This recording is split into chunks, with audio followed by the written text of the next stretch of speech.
Ушу качкын статусун алган, башпанек алган канча адам бар? Бүгүнкү күндө урматтуу Эмил Токтогулович, бүгүнкү күндө 208 адам.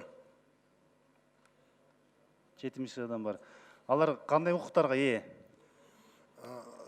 Качкын статусунан алган адам биздин жарандар менен бирдей эле укугга ээ болот. Бир гана баягы шайлоого, баягы органдарга иштөөгө ушундай бир тиеши жок, бирок социалдык жактан баардык укуктар бар.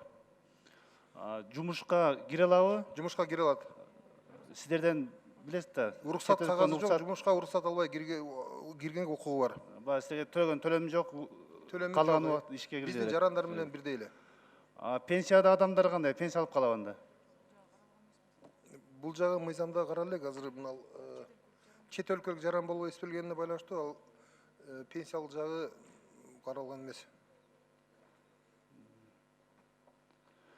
Мөөнөтү канча жылга бересиздер? Канча убакытта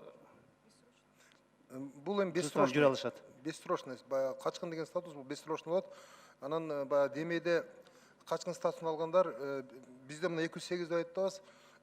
Бирок мурдагы жылда 10-жылдары, 14-жылдары булар 700-ге, 800-ге чейин чыккан.